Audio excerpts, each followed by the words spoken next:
Hello and welcome to the Handstand Factory podcast. This time only with me. Emmett is not here. I have basically buried him behind the house, so you'll never hear from him again. Jokes aside, I am in Turkey at this artist habitat that's called Tada, which is a place run by two friends of mine, Till and Denise. They basically built up like from a large house here. They built up like a hard artist habitat where there's loads of various either artists or other interested people come here and live here for a while and volunteer and or work on their artistic projects and so on. So I'm here, primarily to volunteer, I'd say. It's like they are building some like new houses to be able to because they do host retreats here and so on the Handstand Factory. We have had our retreats here for 2 years in a row, and we are also planning to have our next ones here. So I just got the idea that, okay, fuck them, I can just go here. It's really it's very out of the way. There are almost, or basically no people coming in and out of this habitat, and everyone that like arrives are tested and so on. So essentially the little bubble that is here of 7 people that neither leave or go anywhere. It feels almost as living without COVID, which is kind of weird. But it's in kind of in the middle of the forest, and I am helping with a bit of construction work, even though I am certainly not experienced in that. I'm learning a lot. So I've been spending like the last 3 to 4 weeks here, and I'll be here for a while longer, and essentially not even leaving the habitat until I go home, which is pretty glorious. They also have like a huge training space, and the houses they're building are really beautiful. I'm working under a guy named Till, who is an absolute genius at construction and also making his construction look very artistic. So it's pretty cool to be able to partake in. And yes, this is also the reason why I'm sitting here looking at the computer screen, pretending to have a conversation with myself. And I thought to talk about a couple of topics today, which, I mean, I've loosely mentioned here and there throughout the podcast. And yeah, those of you who listen or have followed us for a while might have seen and or heard me talk about that stuff before, or even seen videos and stuff. And the topic is basically a little bit about my performance career and injuries, because if you are a performer and you put yourself through all that nonsense and strain that you will be forcing yourself to, if you are a full-time performer, you are going to get wrecked sometimes. And I've gotten wrecked sometimes, and it's basically part of the game. Now, it's easy to kind of like, I'm not off the perspective, as you know, of no pain, no gain. It's not about that, but like as we talked about before on the podcast, like it's a lot about you're basically operating in a risk zone when you do these types of activities anyway. Like you're exposing yourself for an amount of training for a lot of variables in kind of that will interact with your physical work. And like just over a long enough time line, the likelihood of getting injured is high. And then I also want to talk a little bit about like various mitigating factors and how I've dealt with them. And very many times the way I dealt with them was not particularly smart. Just share a little bit of my experience in that sense. And I'll also talk a little bit about the injury that I'm currently kind of working through. So I guess I can start just saying a little bit about kind of my career as a performer, or kind of as an athlete, I guess. And I started out, of course, doing karate when I was 14. I was in bad shape, kind of kid, like video game kid. And I had like back problems and stuff. And then I was at a physiotherapist who told me that karate is good for your posture. And I was like, oh, yeah, I know a guy that does karate. Maybe I should check it out. And I did, and I became completely obsessed from day one. And essentially became kind of sort of a weeb of the 90s, I would assume. I'm totally into like Japanese culture and all that, and like reading all the texts on karate and learning like as much as I could about it. And through those years, of course, I was very young, and like the injuries that you might get from, like, I mean, like the most of the karate styles aren't even full contact, and you're not trying to beat the shit out of each other. So, I mean, okay, yeah, I mean, I got a blue eye and like a sprained toe and all that crap, but nothing like significant really. And then around 19, started doing breaking. Got into that through basically, first of all, the VHS, like Freestyle Session 3. I saw that from a friend of mine who's into hip hop, and I was like, holy shit, I need to do exactly that thing. And I saw a guy named Pablo Flores on that video do flares, and he has some of the best flares in history. And I was just like, okay, I need to do this. And I started getting into that. And of course, you are then 18, 19 years old. You have no methodology. You have no resources like in terms of YouTube or anything. And I just did the pause play on the VHS to just try to figure out how to do a 6-step and a windmill and so on. Came across some tutorials on like 56K internet for windmills, and I started training that. And later on, I mean, like breaking did offer me loads of injuries and very little wisdom to deal with those injuries. Like, I remember I was thinking about it here yesterday that back then we'd be like, oh yeah, this guy has wrist pain, give him some Voltaren. Like, Voltaren is essentially diclofenac, a anti-inflammatory, for those of you that don't know the compound. But yeah, so people would pop a couple of those and it would be good to go. Let's just run into action. And obviously that was not very smart when people were working on like jumping into freezes and doing flares and air flares and all these like very high impact wrist moves. Obviously doesn't go very well. Like, your wrist is busted, you take some painkillers and you just go at it again. And people obviously got more busted wrists.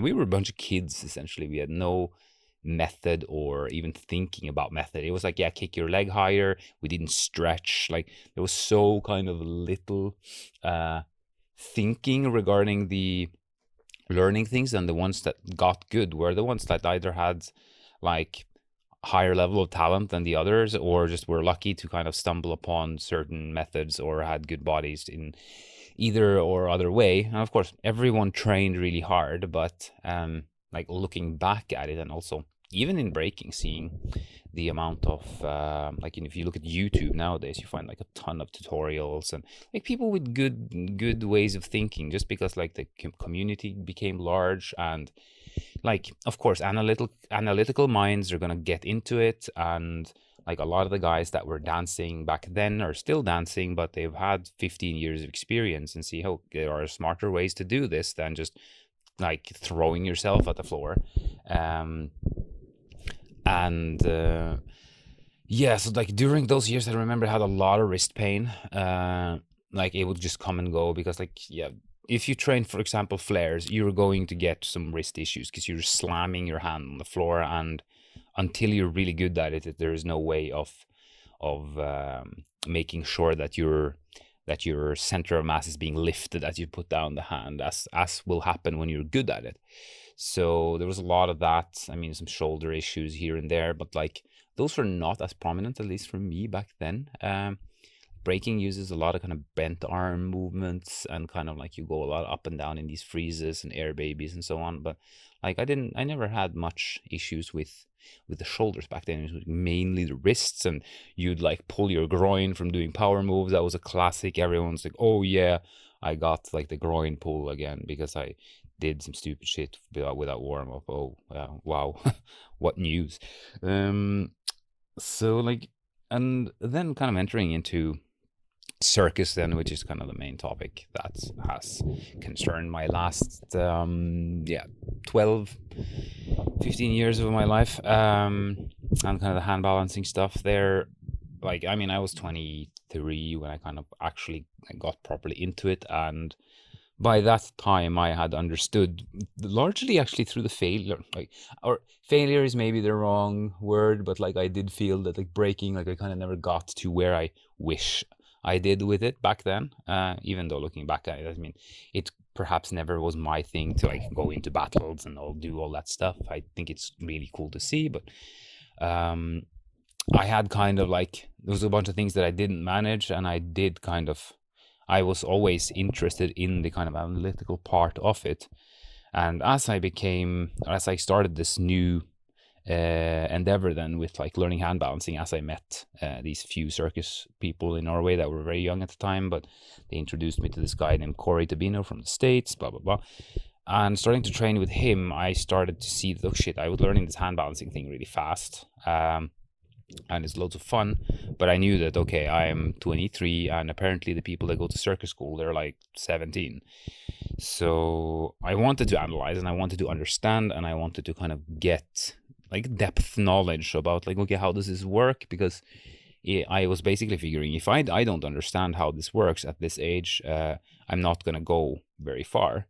And also, I mean, I had like a level of like, I had like basically a misconception there. Oh no, I am 23, I am too old. That was basically my way of thinking, which is also nonsense, seeing how many that I've now seen that like started much later in life and yeah, got pretty good. And obviously you have an advantage when you start when you're young.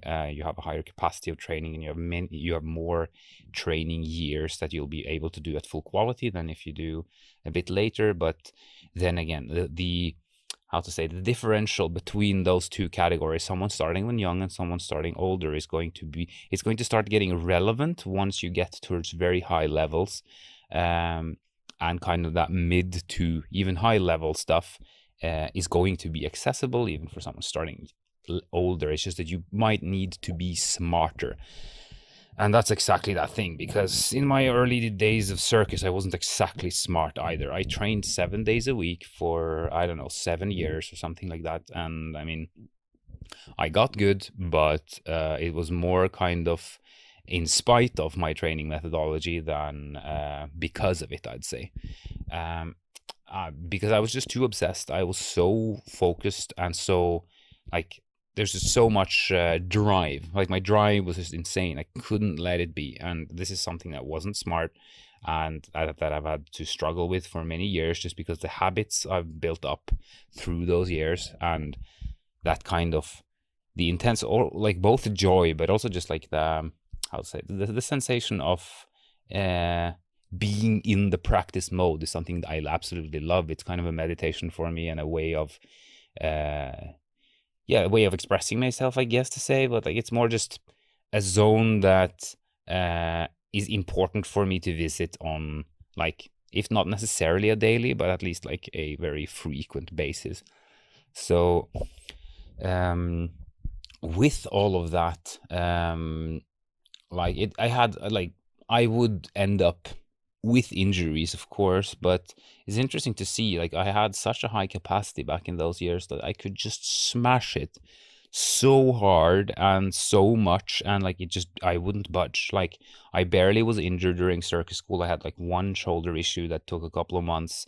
I had a couple of like smaller wrist issues, but like, I can only remember one specific injuries from circus school of my shoulder, and the rest were kind of like smaller ones that would just like come and go as like you get those like niggles and pains when you have your practice, but nothing significant at all.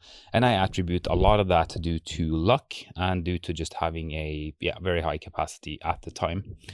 And if I did have like better methodology at that time, I would certainly be able to avoid a lot of those problems. However, there is something interesting in that kind of how to say that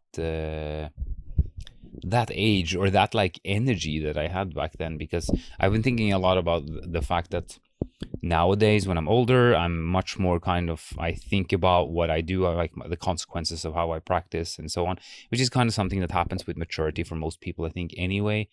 It is part of aging and so on. And like I think it's a common kind of notion, this, that like, oh yeah, I wish I knew this when I was younger. I wish I was this smart when I was younger. But being younger like is by default not knowing those things. And there's something that like I've really thought about when I've seen a lot of like the crazy b-boys out there and the crazy trickers and the crazy like street workout people, all of those that have no kind of, they don't have an external eye telling them what to do. And you see these extreme people who just become so damn good at their disciplines, and they're so dedicated, and they have like, in like their practice methodology might not be the best, but still they're just able to become like superheroes. And I'm not saying that like this is for everyone, but like there's what I have thought a lot about is that like, uh, I think that too much methodology for someone who is young and just full of fire can actually be detrimental, simply because like they are so, like if you are that driven, like having someone tell you what to do is going to make you rebel, or just say, oh, yeah, you know what, fuck it, I know better. I thought like that too, like when the gymnast coach in school told me like, idiot, you need to rest.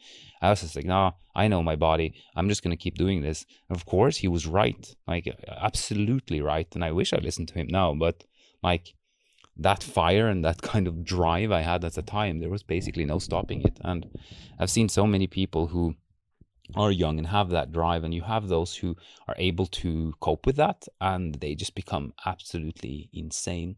There's this one Japanese tricker I can think about particularly, Shosei Iwamoto or something like that. We'll try to link him in the description, because I probably butchered his name and I'm not sure if I even remember it correctly.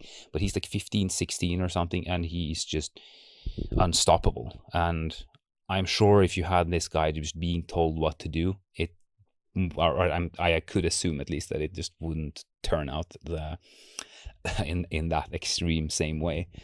And then on the other side of things, of course, you have people in the sports and stuff, such as gymnastics, or like even all completely other different types of sports, who do have a coach and are trained and get really good, and they have the follow up and so on. And like, I don't think there is a better and a worse. I think like certain things can fit certain personality types more than the other. And yeah, that was a long rant about a lot of those things, but I do find them relevant in terms of like where I was, and like the things that I went through kind of training wise, and like the mistakes that I made along the way. And it's so funny. It's classic. Like you make a mistake and then you say to yourself, oh yeah, now I've learned from the mistake. And what I've now I say it here, what I've learned from my mistake is that it often takes you like a couple of years, or maybe even a decade, to be able to apply that kind of quote unquote wisdom that you should have, or that you kind of received from whatever mistake you were making. So like these kind of tendencies are, it's seemingly harder to apply than they might seem, since it's a kind of, you need to use your rational intellect to override your kind of emotional response to either if it's like you're too focused, or you're too excited about something, or you just want to try one more time because it was so fun. Like being able to override that can be hard, and I think very relevant and very important at certain times, but also as I said, at other times it might be important that you actually go fully into what you're doing, because hey, you love it, right? So if you have that kind of drive to it, it's a difficult balance to keep there. And I think something that it doesn't just take a year or two to kind of find your rhythm within that. And I can certainly say it's taken me over a decade, and I'm still struggling with the same problems, just like within kind of the amplitude of the problems is slightly smaller, so that like I feel I'm making maybe smaller and more shorter term mistakes. But hey, we're all human, so I don't think there's no one is perfect in these regards. And yeah, like looking at like when I was in circus school, I was training like loads and loads and loads of doing aerial straps, doing handstands, like way too much. And I was also looking like a lot into like this was like in the kind of early days of internet, or like movementy, fitnessy internet stuff. So that like I started learning about kind of prehab and like rotator cuff exercises and all this, and like naturally I just heaped on like 100,000 of them for a period of time, which didn't help me at all, because I just added more training onto a fatigued body. But I did kind of like look into a lot of the anatomy and the like just the joints and seeing, okay, how does all this fit together, because I wanted to understand about that. And for a period of time I was really like into that way of thinking, what they call it, structural balance, that you need to have the push and the pull, and you need to have this and that, and like I just added tons of pulling training onto like a half dead body, and yeah, it didn't help. And yeah, later over the years I've kind of stripped it down to more kind of basic things like stimulus versus recovery, so on. But like there are certain variables within all of this that are relevant, and some of which I'll get to as we go along here. But moving into kind of my performance career, this was an interesting shift, because you're in circus school, you have basically all the time in your life is delegated to doing your training, right? So you have basically set up a scenario where you are in the school where everything is provided for you, kind of facility wise. You have classes, you have teachers, you have all this stuff is kind of geared towards you getting as good as you can. I mean, I just had like a part-time job on the side, like teaching or stuff like that. So everything was just like streamlined to get really good at this.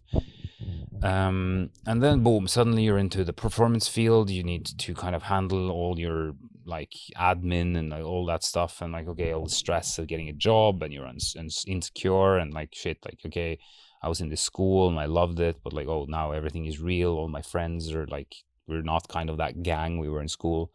And but I was lucky, and I had a job with the company Seven Fingers that I was going to do like a few months after finishing school.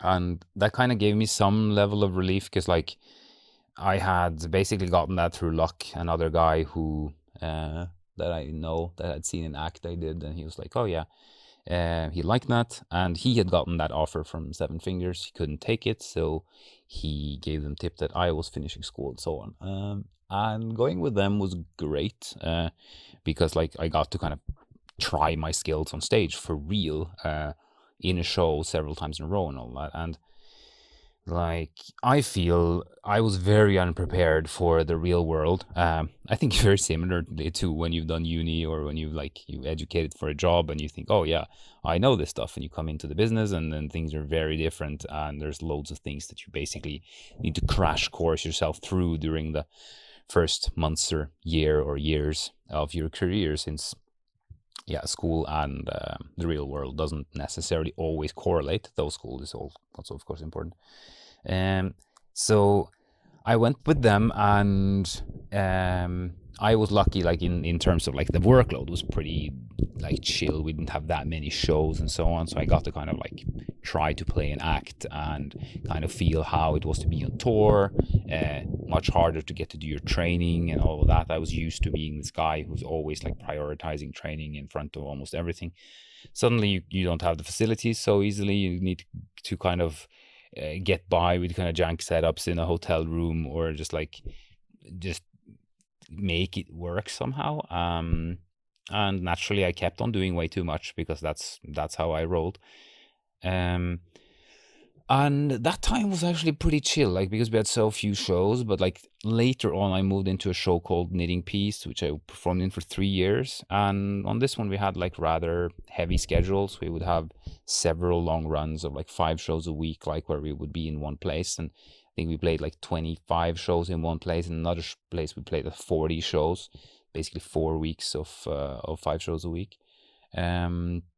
No wait, 8 weeks, sorry. Oh, mathematics, holy shit. And yeah, those were pretty heavy, because I tried to keep similar training structure to what I always was used to, and like seemingly I was surviving it, though I didn't make any progress. I was keeping going. And with Knitting Piece I started experiencing some issues, simply because like the show was really heavy. Like I put in way too much stuff, and that is something that, like, I mentioned it slightly before, but it's a very classical thing that in circus, like, you want to put your kind of cool stuff into your act. You want to perform the things that you've trained and worked for, like the things you like and so on. But you come out of school where you always have the best or where everything is set up for you, and then you enter into performance arena where you not only do you need to perform your shit and be consistent, you need to do it several days a week. You need to do it when fatigued. You need to do it when sick. Like all these, like variables are suddenly like added onto what you do, and it's very different from like being a sportsman, like where you have a coach and like you train yourself up to being like to peaking at competition. You do your absolute best there, and then you can take it easy. Like with this is like when you have like 5 or 7 shows a week, you are going to go on stage and you are going to have the adrenaline. You're going to push through. You're going to do stuff you shouldn't. And I think most people that have performed know the sensation of being on stage.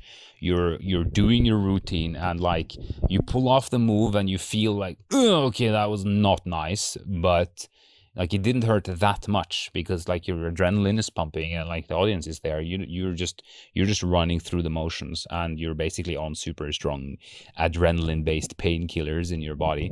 And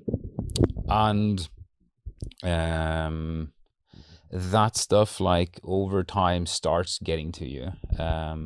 I would get like a shoulder injury through knitting piece, which I back then I was able to just rehab it through keeping playing shows, keeping training similar to what it was.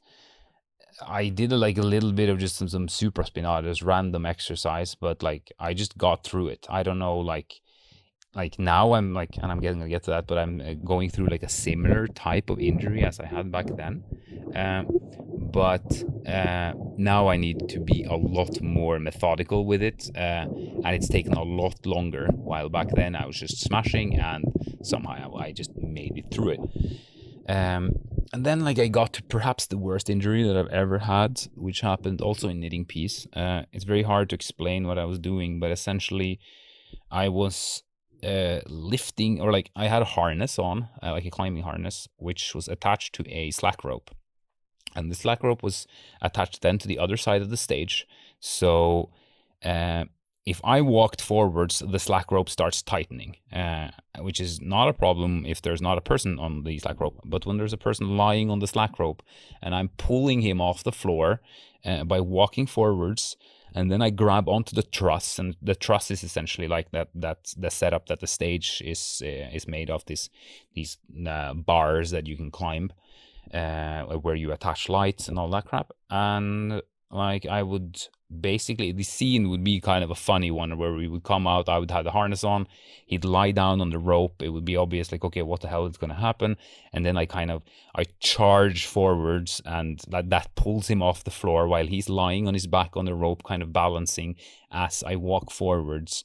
And the walking is heavy but not too bad, but then you start climbing the truss. I needed to climb maybe like 3 meters and then attach the rope to the truss so that it took the weight off of me.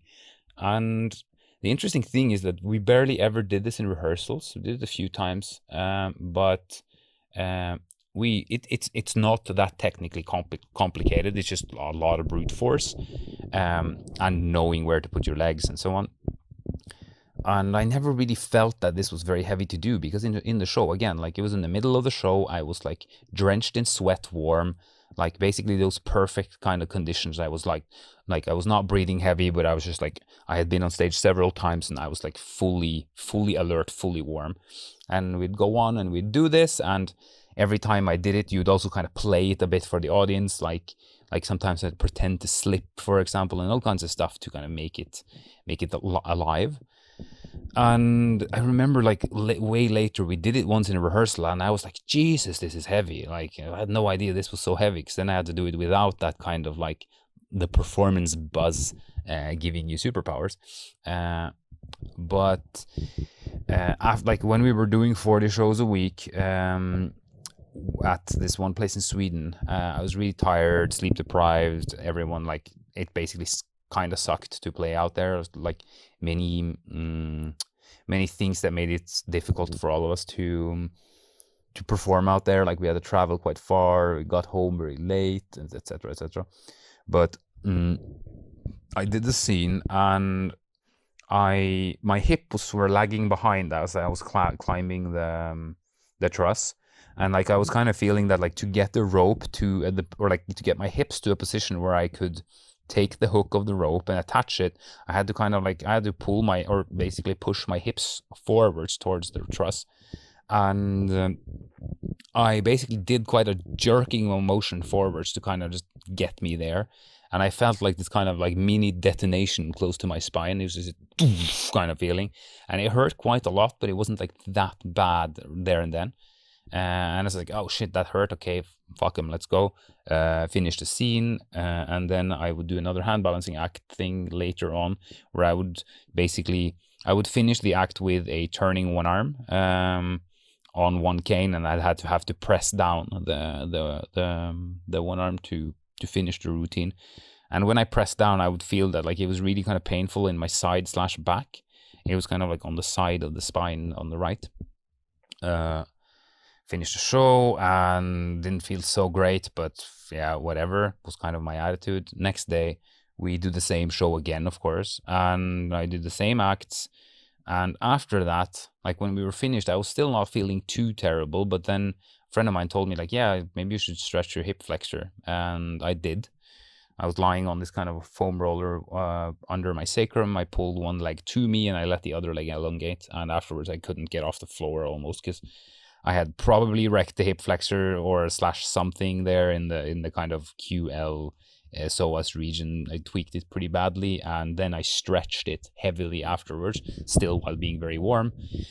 And voila, I was wrecked. And yeah, couldn't get out of bed almost in the morning. We had to get in a replacement to play like a super ghetto version of the show. And I was basically out of hand balancing almost for 6 months because I couldn't bend in the side. I could not bend in the side, and I could not do any leg lifting action. It was rather terrifying because like if I would do kind of, if you hang in a bar or from a couple of rings and you do that kind of pelvic tilt under and then start lifting your legs upwards, that action was just absolutely horrifyingly bad. Doing a sit-up was okay, but that kind of sit-up where you hook your legs in kind of under some stall bars or something, so kind of you actively pull with the leg to get yourself higher up, this was also undoable. Bending in the side, absolutely terrible to do. Like any kind of flagging action for handstands were just like, it was just forget about it on the right side, which was also my strong arm. And naturally, mega sad face. I was pretty down during that period. We didn't have any shows though during like about half a year there with Knitting Peace, so I was kind of lucky. And nothing worked. I went to physios, I tried to do all kinds of rehab, but anything where I would kind of like round my lower back would just like it would fuck me up. Like I remember once, like me and my ex-girlfriend, we were gonna go we went to the cinema, and I brought 2 handstand blocks to put in my lower back so I wouldn't slouch the back because it hurt so fucking much afterwards. And I was always 70 years old after standing up from a chair. And yeah, as I said, like it was weird because it felt like nothing worked. Like if I did like arching exercise, I didn't do anything. Side I couldn't do. Front I couldn't do. And then like I remember it was like closer to the autumn again. I hurt myself in November, and by next August I was still experiencing like I couldn't do much. And then I was in this gym and I was bored and miserable, and then there was an ab wheel there, and I just did a couple of reps on the knees, just rolled out like light, and then I was like, hey shit, what is this? I can bend in the side. And to this day I have no idea exactly why the ab wheel does exactly this, but to this day I'm doing ab wheel because this injury is still there. Like I had some issues with like the same thing now about 3 weeks ago, and I hadn't done any ab wheel or any psoas stretching for quite a long time, but I started doing that again, and it basically handles it. And what is interesting, even like back then, if I only would do stretching on the psoas, it would also feel terrible. And my only kind of bro science explanation, or like at least from an experiential perspective on this, is that any kind of muscular action which would shorten the psoas, i.e. leg lift, or kind of like if the kind of the hip flexors are allowed to actually contract, like it would just cramp up the entire area. That's how it felt. While with the ab wheel, since like you're keeping a straight line from your knee and up to your torso, and as you roll out, you're applying pressure on the stretched muscle. Somehow that's at least what from a experienced perspective seemed to do something, and it was the only thing that like significantly changed anything. And I did like just literally 3 times 10 reps of ab wheel rollouts on the knees for 3 weeks, and I went back to performing back then. And yeah, I've kept that around ever since, because it just hits right somehow. And also combining that with the hip flexor stretches I've started to do now, like the last 3 weeks, because like my hip flexors are dreadfully stiff, and it somehow seems to also help me just to build back some general mobility there. And again, I don't know enough about, and it seems like almost no one knows enough about like all of these perfect relationships between like pain and like the ability to control your muscle in various lengths and so on. But what I do know is that it worked, and I'm really happy about that. I have a tool to deal with that one whenever it arises, because it's something that will probably never go away as far as I understand. Like right now, sitting here doing the podcast, I can feel that area, and it's not very painful, or actually it's not painful at all now, but I can feel it. Yeah, so that was like maybe my worst one ever, I think, like in terms of like how long it took, the fact that I had to stop completely. Of course, I become a sulking, sad face man that went around and, I can't do anything. So instead of like finding things that I could do, I would just be sad face man. So that is also something that I have tried to develop over the years. It's just like, okay, now this sucks, I can't use this part, instead of obsessing about that part, which was kind of a tendency I very often had to become very focused on the thing that didn't work, to try to find, okay, but there are a bunch of other things that you might be able to do a little bit of, and at least you're keeping yourself busy or interested. And another one was when I hurt my wrist really badly in Copenhagen, when I did like a jump switch on cane, and I had made like, this is what I thought was a great idea, a cane plate that I could fold together, and I had put a hinge on it and kind of a lock, so I thought it would work very well, but it obviously didn't. And like the cane moved out of the way, and I destroyed my wrist. It took about like 8 weeks to get the wrist back in action, and I had to perform on it even on a cruise ship during that time. I remember I wrote Emmett, like, Emmett, how many milligrams of ibuprofen do you think I should hit myself with just to get through the act? Because I didn't have a choice. He was like load up 800 milligrams for a couple of days, so I did, and I did that. I put on this heating cream, which is also like has some painkillers in it. I put on a bandage around the entire, like to support it, and then I used gaffer tape around the rest of the wrist. So it was just literally a cement block, my entire wrist in the position which I would handstand in. And I got through the act. I didn't need to do many one arms on it, but it was on a fucking ship, and anyone that has done hand balancing on the fucking ship, you know what I'm talking about. It's not exactly precise. Yeah, this one took me like weeks and weeks to recover. It was absolutely horrible. And like I would really have to kind of like scale back all kind of movements with the wrist, to the point where like in the end I was doing this test in the morning where I would put the hand on the wall, just like in whatever angle it would be comfortable with, and just like feel, okay, is this okay? And then slowly but surely I could like get it back to full flexion. I could start putting some weight on it, and I could start putting it on the floor. I could start doing a knee supported push-up position, normal push-up position, so on and so on. And I would really have to take this very gradually, because whenever I would do any kind of like go overboard, it would just like kill me. So it was like definitely by far the worst wrist injury I've ever had. And yeah, I think it was a total of 6 weeks before I could 2-arm, and then like a couple of weeks more before I could do like a small 1-arm.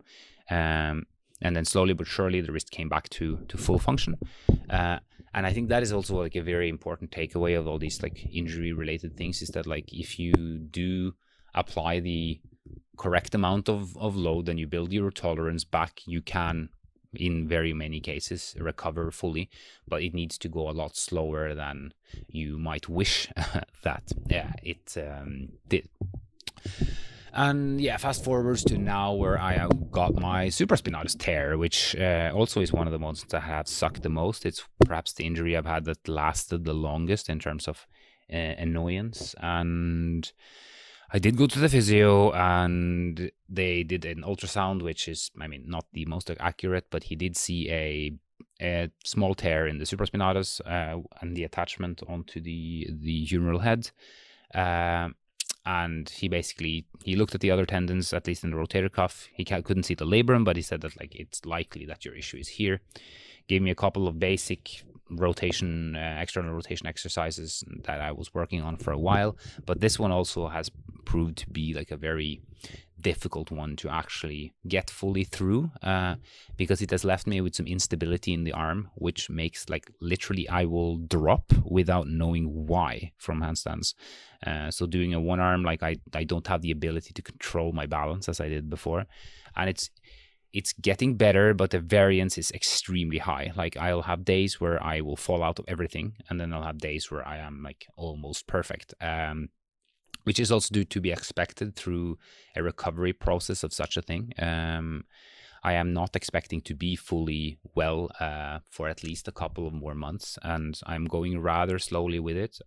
And since then, I've been able to do like almost all my vocabulary. The only thing that I cannot do, and I might not ever be able to do, is like lower down to crocodile on one arm. Like because it just, that exact angle of resistance is just something that feels dreadful. And I'm sure if someone put a gun to my head now and told me to do it, I could do it, and then my arm would be wrecked, and I couldn't use it for a very long time. So it's something that I'm definitely going to leave for last, if ever bothering to do again. Hoping I can, but also need to be realistic at this stage and take it slowly. It's I've done all these things for very many years, and I mean, these things will, I mean, at one point you will have to start fading out certain things, and I'm pretty much fine with making certain sacrifices in terms of health, of course, but I'm trying to keep a reasonably high level of practice anyway. Can certainly be frustrating. I'm definitely not immune to the frustrations, and I'm definitely not immune to the entire to making mistakes. So it's certainly something that, like, building patience and building kind of resilience to your own bullshit is one of the most important things. Like, oh, I must just try the thing because now I feel good, is something I've fallen prey to many times, even during the last months. Not very smart. So, like, sticking to the plan, like having a, like, making sure the things you're working on are on a lower level than like your maximal, and that you stick to that is super important. And finding more kind of like a minimalist type of approach, as we talked about in one of our episodes, can be a strategy to use when dealing with this. So yeah, like, long story short, injuries suck, but they happen, and they happen to everyone.